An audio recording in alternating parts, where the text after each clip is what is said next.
Are you struggling with roadblocks as a woman in the challenging and constantly changing world of corporate America? If you feel stuck in your career, you may be holding yourself back and may not even realize it. Prepare to be enlightened by the meaningful discussions here at the No Woman Left Behind podcast. Each week, gather the insight you need to break down those walls of limiting beliefs. Unleash your full potential and unlock the leader within. Listen to raw conversations with corporate women as they share inspiring stories with the purpose of obtaining their dream career and living a truly fulfilling life. Here's your host, Rosie Zilinskas.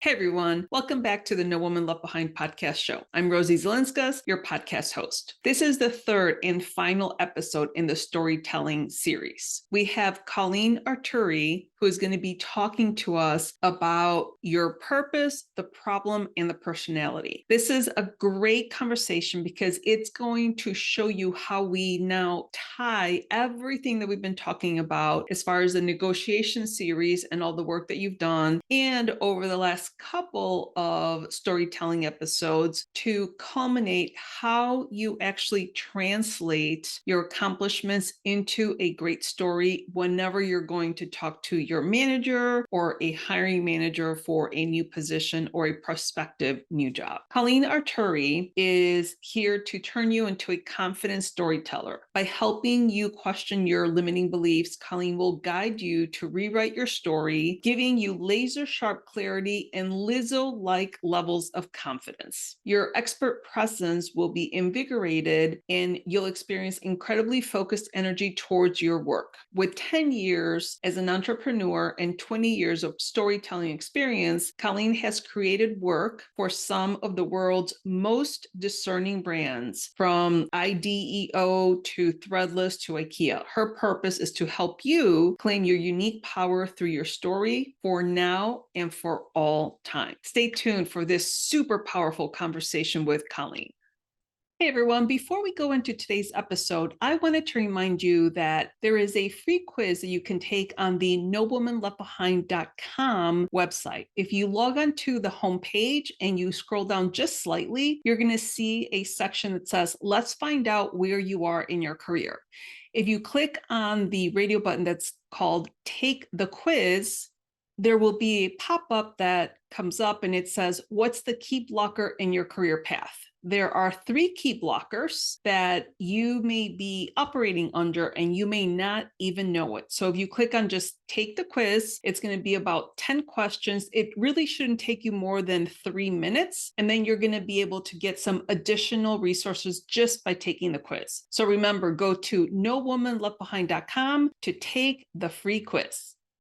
Hey, Colleen, thank you so much for being on the podcast show today. So obviously your jam is all about storytelling. And before we actually get into how to do storytelling, I want to start by you explaining to the audience what storytelling is. What are we referring to when we say storytelling? Right. Well, first of all, thank you. Thank you for having me on. It's so delightful to be here. And I'm a big fan. I've started listening to these episodes and I'm just loving it. So thank you. To answer your question, storytelling, the way that I help people with storytelling is really to tell a better story about themselves. And that's my gift. And that's what I'm always talking about is how to tell a better story about yourself. And so I think people might think like it gets a little stressful when it's like, oh, it has to have a beginning, a middle, and an end. But really, it's just sharing parts of yourself and details about yourself and your passions and who you are with the world. So that's how I define storytelling. Got it. And as you will know, the focus here is for women that are in the corporate world that are trying to advance in their careers. And I just recently finished an 8-part negotiation series that was launched at the beginning of this year. And what I really want to kind of emphasize is that once you've done the work and you kind of know what you want and how to do it, the next step is now, how do I articulate that with massive confidence, conviction, and clarity so that it can be impactful to my manager or a hiring manager? And that's where the storytelling comes in. That's what I want to relate to people, that you have to be able to put all that hard work that you've done, whether it's projects or whatever, growing a business, into now that you're trying to advance in your career. How do you put all that into words? So, and I know you have a process, the purpose, problem, and personality. So why don't we talk a little bit about that piece? Right. Yeah. I really love to guide people. Yeah. A cohesive story. So we're all kind of our own worst storytellers, and we all get the most nervous, right? When we're like, hey, what do you do? And someone asks you, what do you do? Or what are you good at? And it's just like, oh gosh, the lens is turned on me. What do I do? It makes us all really nervous, and it's okay. It's very human. It's every single one of us. Like, we are great at telling stories about other people, and we are really gifted in saying, hey, this person's good at that and this person's good at that. But when it comes to ourselves, we're not good at it. That is evolutionary. That is because, I mean, it goes way, way back. We are, when we were living in village organized societies, each village had to tell a story about, oh, watch out for those people, or these people are great, right? And so you kind of knew that that was part of the social ties that brought us together, was being able to understand story. And I think that's why we're so wired to tell great stories about other people. And then when it comes to ourselves, there are just so many things going on in our own heads that prevent us from seeing how amazing we are. And that's why it's, so interesting when, maybe your friends are going to be able to tell a better story about you. They're going to see kind of your gifts better than you are. So you asked about my 3-part formula. I want to make it really easy. Again, we're all in our own heads telling a million bajillion stories. So how do you make it really easy to tell a cohesive sort of script about your life, or almost like a pitch about yourself? So I have a 3-part formula: purpose, problem, and personality. And so purpose is something that I think we as a culture and in business are talking more and more about. So you might already be familiar with purpose. It's really all about defining your why. The problem part of the formula is really where your deeper purpose meets others' problems. So problem is defining others' problems. So if you're in a corporate environment, it's all about taking on the good problems and what kind of good problems can you solve, and what emotional problems are kind of going on in the business that you work in or the field that you work in, that you're really gifted at solving those kinds of problems. And then the third part is personality, which of course is how you are bringing your own unique gifts to the world and how you operate, right, in the world, and how you're bringing yourself to life. And so I can break down that formula for you because there's a lot behind it. But again, really those 3 things, if you have those 3 things nailed, you're going to be able to write a really great story about yourself. And like you said, Rosie, take all those different aspects from like stories about the time when you had a great leadership idea, or the time when you ran an event effortlessly. Like, what's the underlying story? Really, the underlying story is you. You're the connective thread between everything, right? It's like you are the difference. You are the special thing. But again, using that formula to help you understand, like, oh, this is how I tell it, my thing. So purpose is defining the why. And I don't just mean, well, I got into this business, I'm a vet because I love animals. It's like, okay, why do you love animals? And so what I like to do, and what you should do for yourself if you're listening, is to continually dig deeper, deeper, deeper. Why? Like, be a 5-year-old for yourself and write down sort of like, okay, if you like working with animals, why do you like working with animals? Well, I had 2 dogs growing up and they were my best friends. Okay, well, why is it important to have best friends? Well, everyone needs to be seen and everyone needs to feel belonging. And now you're getting to a place that's really, really interesting. And if you're a vet because you believe in belonging and being seen, like, how beautiful is that? So that's really the underlying why behind everything that you do. So I want to stop right there in my 3-part spiel and ask you, Rosie, do you have a why that you've worked on that's your purpose and your deeper meaning behind everything you do? Absolutely. So I'm going to start with, I have been in the corporate world for 30 years. And when I was working onboarding new hires right out of college, I noticed that these young women, so it was men and women that were being onboarded, but the young women, they're like 23, 24. The young men were the ones that were asking questions always the first day. It was either asking or answering a question, and the young women were always quiet. And that went on for 2 or 3 years. And I started noticing this, and I'm like, okay, I need to do something about this, because at that point I'm in my 40s and I felt the calling to help these women advocate for themselves so that they can become future leaders in their lives. And I could like visually see, okay, I need to do something about it. Why? Because I want the world to be a better place with women that are leading other women so that we're constantly getting better and better. Yes. And so you saw that happening, and what was going on within you that made you so frustrated that these women were not advocating for themselves in the workplace? I had gone through, so I was at the time I was 40 years old and I was sitting at my desk and working. And I vividly remember thinking, okay, someone's going to notice my hard work. Any day, someone's going to come and tap me on the shoulder and say, hey, Rosie, why don't you become a manager? And nobody ever came. So it wasn't until I actually said something to one of the senior managers, said, you know what, I'm interested in management. They were like, oh, really? Like, yes, really? I'm like, what do you mean? Oh, really? They're like, well, you never said anything. So that's what I saw happening. I was like, I don't want the same thing to happen to them that happened to me. So yes. Yes. Oh my gosh. I was thinking about that beforehand because I know that you talk to women in the corporate environment. And I thought, I've got the same story. I thought, like a lot of us do when we enter the workforce, you do the work, you put your head down, someone's going to notice. But the truth is, no one's going to come tap you on the shoulder and say, like, oh, Colleen, you're such a hard worker. You know what? Today's the day. I think you should really get a promotion today. Like, no one is doing that.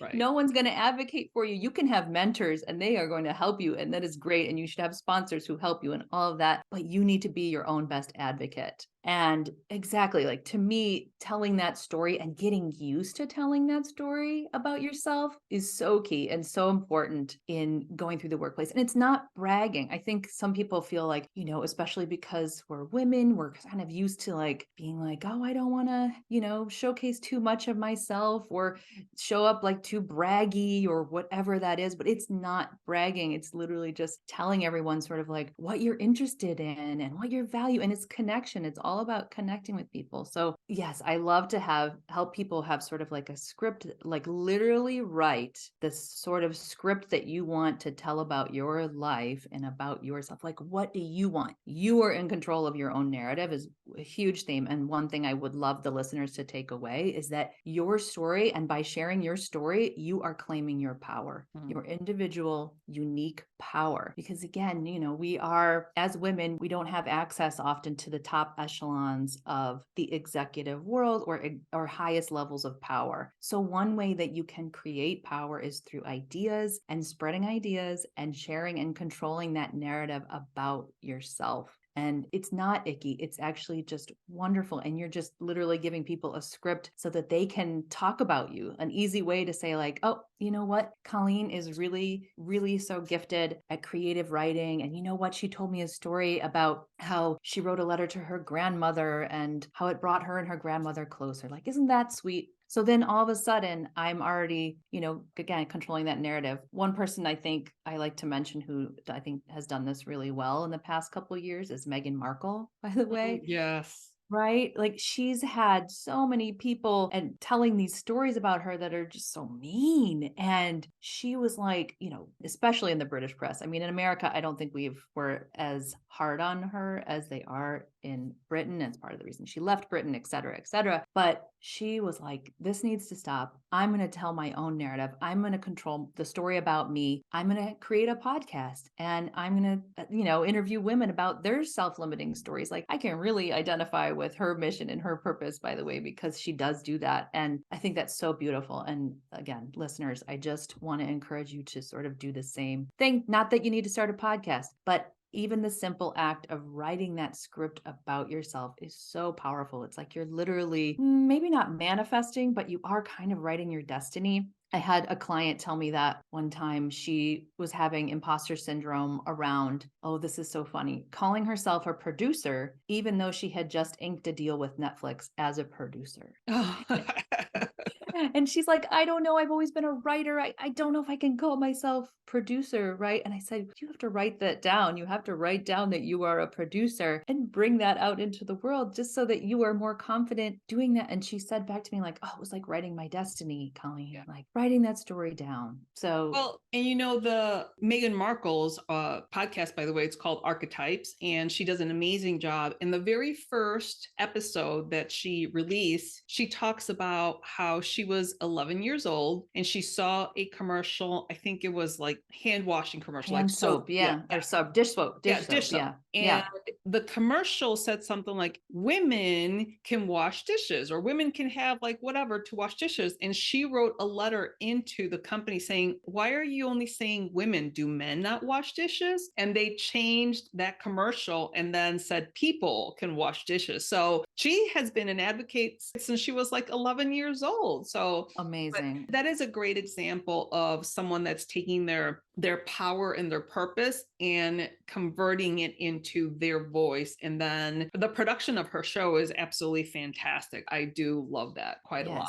Now, and I will, just one thing I want to point out in that awesome story is that the power of just the one word. Yes. Of the women to people. And I think a lot of people can also look at their own stories and say, what one word do I have that I'm just like not comfortable with? And maybe you inherited it from a past job, or like your family always kind of said that about you, but I love to have clients and friends and people question sort of at that granular level, even just each individual word can be so powerful. When you switch women to people, it changes everything. I'm just a big advocate for that. Yeah, absolutely. So one of the things that I recommend to my clients as far as their stories, because sometimes they don't think about what they do as a story. So I tell them, listen, when you're home on a Sunday afternoon and you're doing nothing, open your laptop. The Muse has like, say, 30 or 50 behavioral interview questions, because people want to know how you will react to something in an interview. So they're the better format questions. But it's really hard to come up with a story on the spot when you haven't, sat down and reviewed your history. So I'm like, even if you answer 10 to 15 questions of just go through the questions, answer, and then when you're home and you're relaxed, you're going to be more apt to come up with different projects and accomplishments that you've had throughout your history. And then each one of those, you kind of need to pick out the better of that 10 to 15 stories so that you can be able to showcase them whenever you go on an interview. Now, someone that thinks, oh, well, I grew the book of business by $5 million. Well, how am I supposed to say that, tell that in a story? So what is your recommendation now that they've done the work and they've gathered that information? How do they convert that into a story when they're having that conversation with a hiring manager, for example? I love that you recommend that. I think that's so smart. Everyone should do that before an interview or a promotion conversation, or really anything, to have those sort of go-to stories of examples from your life. And again, the one thing that will connect all those stories is your why and your purpose and who you are, right? So if you kind of said like things that I've done in the past, and I think earlier I was talking about like, oh, I had this event, or the example you just said of growing this business by $5 million or XYZ. It's like, there is a story behind that. And it's probably what drove you to create that scale. Like, for example, I believe it's really important to boost other women's confidence, and that was woven into every part of you boosting that product that happened to be about deodorant or whatever it is, because deodorant is about confidence. And so it's like, what is that story behind it? And so instead of sort of saying like chronologically, like, okay, in the beginning we did X, and then it was really smart, we did some user research, and then we did this and this. It's like, if you start that story with the purpose of, I love to boost women's confidence, and this is how we did it. And now all of a sudden, this overarching purpose can connect these disparate stories about how you boosted money or how you led your team or XYZ. And so it just becomes like, oh yeah, Colleen is the one I really loved in the interview because she said she's really believes in boosting women's confidence. That's what they're going to remember. They're not going to remember the exact numbers of what you did, right? They're going to remember the underlying passion and purpose behind the story of what you did. Oh my gosh. I think the way you explained it, at least for me, it really gave a focus as to, okay, how do I have this, this situation where I grew the book business by $5 million but laying it out as the why, the purpose of what drove you to do that action, that's what makes it valid. That's what makes it real and meaningful more than anything. Yes, right. Yeah. And for my own example, I love to help women claim their own unique power. And I do that through story and helping people feel seen. That's the problem part of the equation, by the way. And okay, the way that everything I do pretty much supports that. Like I've created courses to help women tell their story. I work one-on-one with people to tell their story, and talking about this interview right now and all these different things. All those things are sort of the how level, the how and the what level. And then they've got this why level. It's like, oh yeah, now I see like why she created that course for women to tell their better story. Oh, now I see like why she did that webinar to help women tell their story, right? It's the underlying thing behind everything is you and what is driving you and what helps you get out of bed in the morning and what you're honestly put on earth to do here. Sure. So maybe if you can come up with like maybe one or two examples of a client that you have worked with and, that they were having some kind of issue or whatever, either in their business or advancing their careers, and how you were able to help them through the storytelling. Okay. So I had a client who was an interior designer. She's a top level interior designer and her work is beautiful. I mean, you can just look at her pictures of her portfolio and see how beautiful her work is. And she came to me and she's like, I've got these pictures, but I think I know I need to level up in order to sort of speak to my high-end clientele and so that they can see what's different. Yes, they're pretty pictures, but like, what's the underlying story behind that? Like she had, by all intents and purposes, a really good website, but there was some soul missing and some passion missing and a connective thread behind this beautiful imagery. So the purpose is the thing that takes, your story from passable to sort of engaging and wonderful and exciting. So when I worked with her, she told me these stories said like, what's interesting about you? Like, tell me a little bit about your life. And she said something that was seemingly so little, but she's like, Colleen, every week I have beautiful arrangement of fresh flowers on my dining table. And I thought, wow, not everybody does that. Not everybody spends the money to bring a beautiful arrangement for themselves and for their families into their lives. And I was like, what you do is bring extraordinary things and beautiful things into the ordinary worlds of today. Wow. So that ended up being her purpose statement, was championing the extraordinary within the ordinary, right? Like I love that. it was so wonderful. And just that one detail helped me go, oh, okay, I see now. I understand you now. And so that became, her tagline and everything that we talk about on her website. And you can see those flowers. Like when I go back, I'm like, oh, yes, now I see it. I can see the flowers on the table in the images. I can see the little details that she's done to make, a house a beautiful home and a stunning home. And that was the difference for her and her business. Wow. That's incredible for you to have like one little phrase and you're like, wait, this is your gift, Colleen. It is. And, again, like you can work directly with me and help me do that. I think honestly, this could be one of my tips at the end, but, when I'm trying to let people know what they can do in their own lives. But one thing I really like to do to help you sort of get out of your own head is to ask others around you and sort of do this is your life, Rosie, or this is your life, Colleen, and ask them if there's someone that you know really well and say like, what are the things that I do well? What do you see me doing well? And sort of interview them about you. Like, might as well take that opportunity. Like, we usually only take that opportunity when we are in sort of an annual review situation or a quarterly review situation. But if you stop and say, take aside your favorite coworker and just take them to lunch and say like, listen, I'm just kind of doing sort of a review of me and can you help me figure this out? So it could be someone really close to you. Another way that I've personally also done it is on social media and just ask people like, what 3 words come to mind when you think of me? And you will be so surprised and so delighted to see like, oh my gosh, people do see that I'm really curious. I love curiosity. And like people are seeing that. And it just becomes this lovely sort of language that you can start using to talk confidently about yourself. Not that you need validation from others, but it's more that you understand there's some congruousness between the story that you're telling and the way that you're being in your life and the way that others are seeing you. And now curiosity, I'm going to weave that into my about page and my LinkedIn page and all that stuff, because it's like, well, I know it's like a huge part of what I want to bring to the world.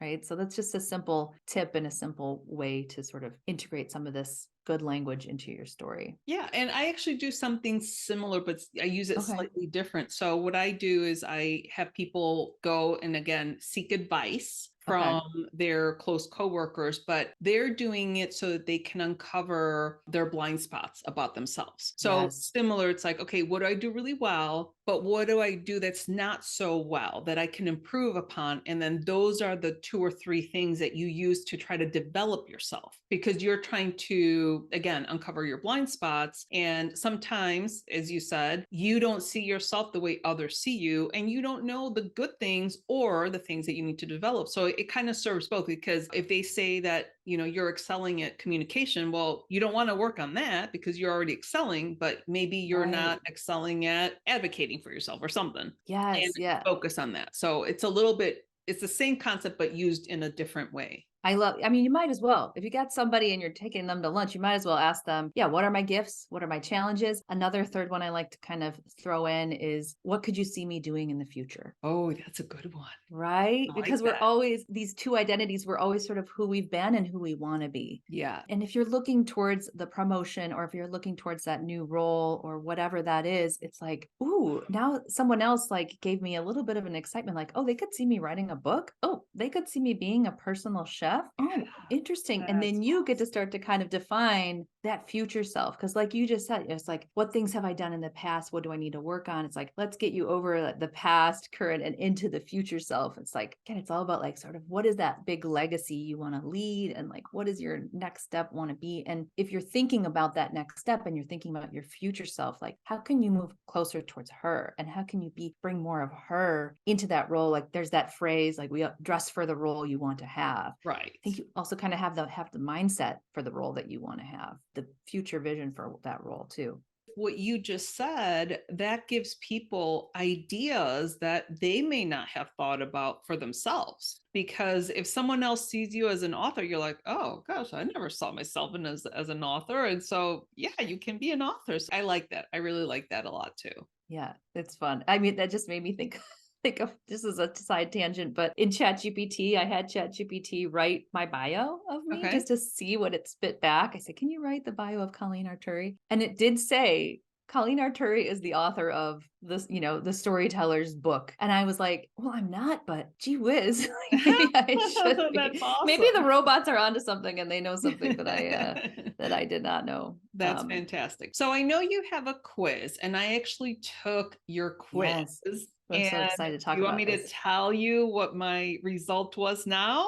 Okay. Yes. Hold on. So let me just set this up properly. Yes. So you took the R-types quiz. So R-types, I've got that 3-part formula. Purpose, of course, which we've been harping on, your why, your problem, which is the problem you help people solve in your work typically, and then the personality. And the way that I help define the personality and the persona is through this R-types tool. So, okay. So Rosie, I have a quiz on rtypes.net, just to plug it, OURTYPES.net. Yeah. And Rosie took the quiz, and I'm excited to hear your results. Yeah. So the quiz was really easy. It did take me a little bit of time, like maybe 5 minutes, not a ton, but I had to select 7 words from a bank of words. And I read them all carefully, 2 or 3 times. I'm like, okay. And then I started checking off the words. And then I ended up with my 7 words. And then I got my results. And my results was that I am a lover. I was like, ooh, that's kind of sophisticated. So I want you to tell me a little bit, because that's as far as I got. So tell me a little bit about what that means and how people can use the quiz in their storytelling. So you take the quiz, you chose your 7 words, and then you should have received also a PDF in your email that sort of outlines sort of like what that lover is. So the whole concept of R-types is a revisitation actually of archetypes. And this is pre-Meghan Markle, by the way. Yes. I just want to plug that. I was actually a little bit, when she came out with archetypes, I was like, oh no, is she doing the exact thing I'm doing. You know what? All good, because there's more archetype conversation in the world, which I'm so for. So anyway, what archetypes are, and the way that I use them, are a redefinition of Carl Jung's 12 archetypes that he defined about 100 years ago. And Carl Jung, just a little history, he was a personality psychologist, pretty famous guy. And he's the one who sort of put a label on introversion and extroversion, concepts that we use today. And so he said, you know what? I think there's these 12 characters, these 12 sort of personalities that keep coming up through story, through the Bible, through the Torah, through all the,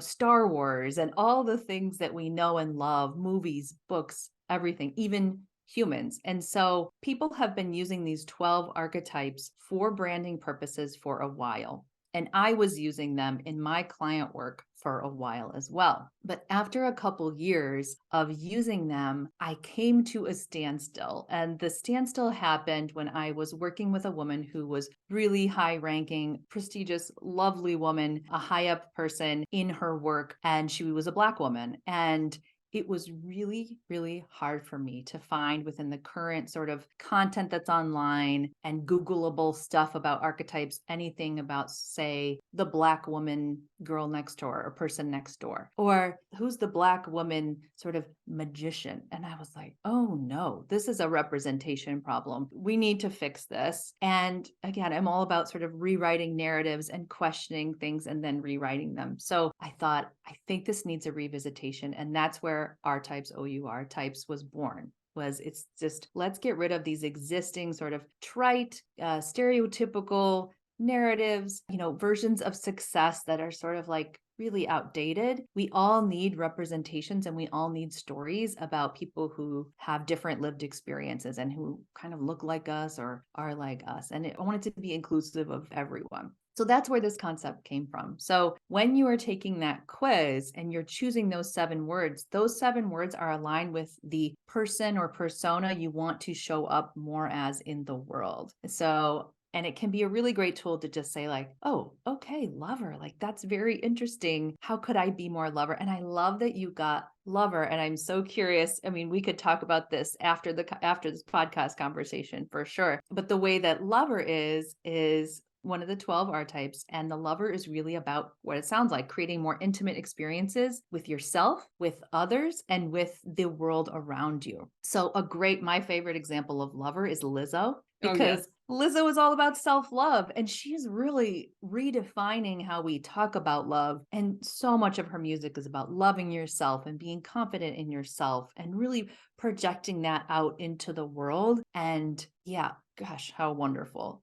She's the best. And she's bringing it to life in a totally different way than someone else who I feel like is a lover, which is the poet Mary Oliver, who's literally in love with nature. And all her poetry is about sort of being closer to nature and becoming one with nature. So you can kind of see how we've got these 12 universal archetypes or archetypes, and that's what makes them resonant, but how each individual can bring that archetype to life in their own specific and unique way. So the universality of humanity and then the specificness of who you are and your gifts. So I'm curious, after I just sort of gave you the lover spiel, how you're feeling about lover. And if you were curious about like, oh, is that coming to life in your work or in your personal life? How do you feel about that? I think definitely in my personal life, I'm trying to be more intentional with people that I have in my life and be more in tune with how they're feeling. Because I always know how I'm feeling, but I never know how other people are feeling. So I'm trying to just have more quality time with people in my life. And then as far as my work, specifically with No Woman Left Behind, I want women to know that they can have that self-love. And by having self-love, we promote love just in general, all around the world. But, when it comes to,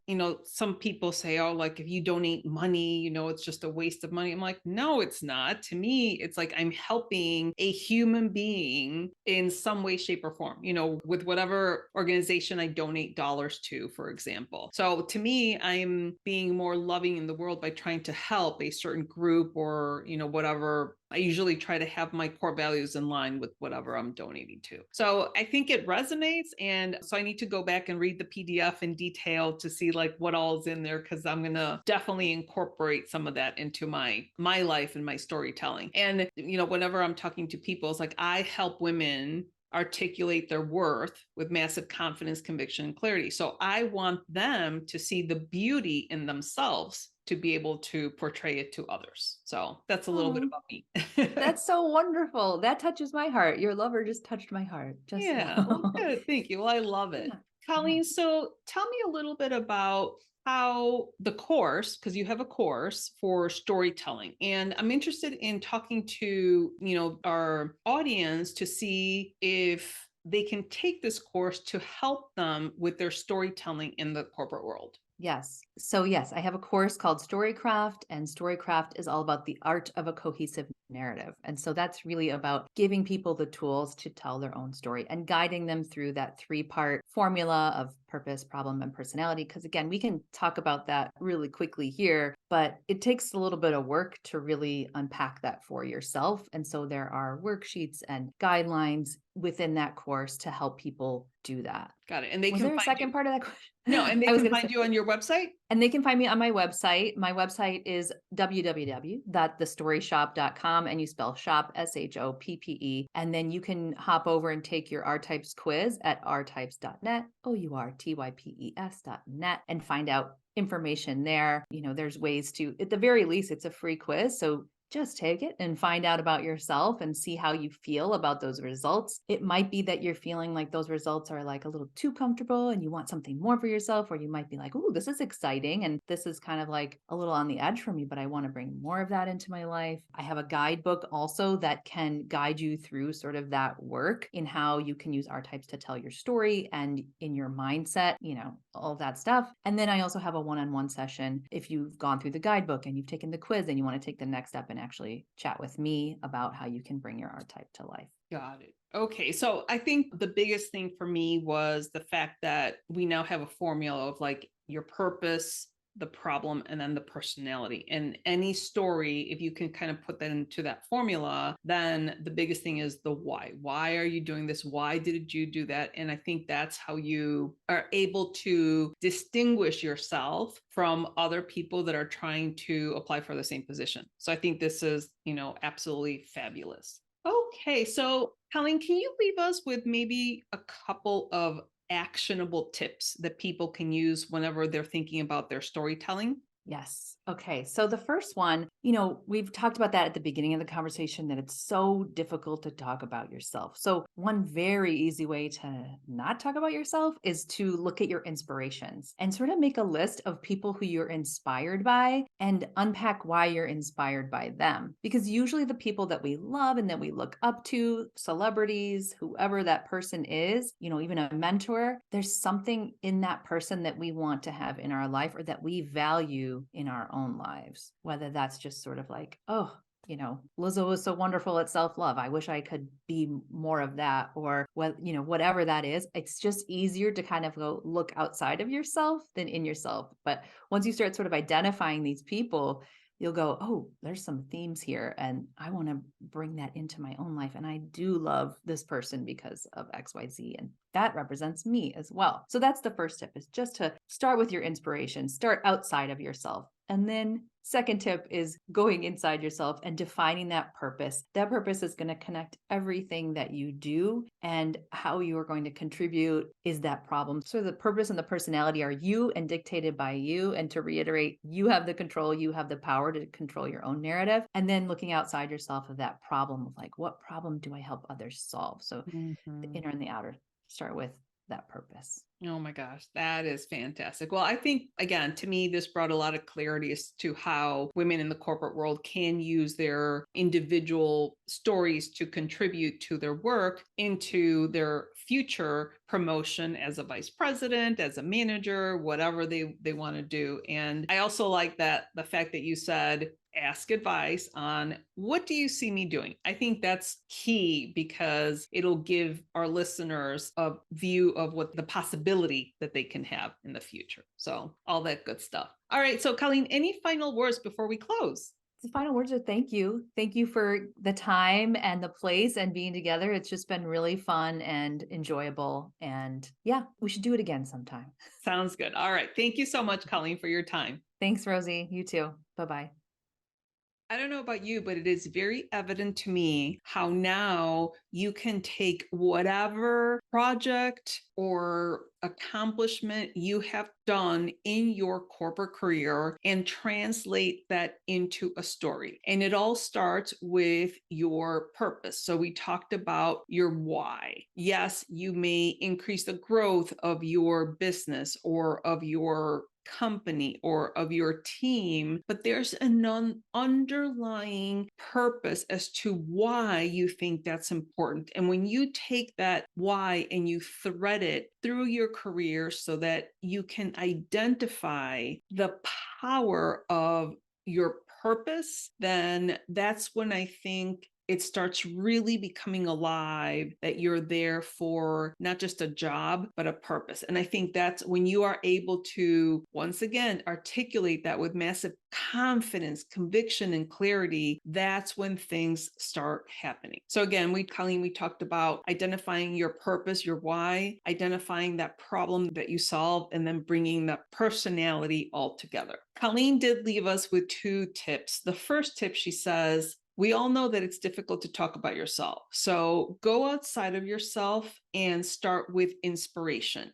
Find 1 or 2 or 3 people that you admire and that they give you inspiration. One very easy way is to make a list of these individuals, unpack how they inspire you. Then look to see why they inspire you and try to incorporate some of those things into your life. Tip number 2 is now you go inside of yourself and you define that purpose. The purpose is going to connect everything that you do. You are the only one that has control. You have the power to control your narrative. So once again, I think those are really good tips so that you can weave that purpose through everything that you do. And again, the biggest thing is we want you to be able to articulate why it is that you want to be promoted, what it is that you bring to the table, how you are going to contribute, all in a storytelling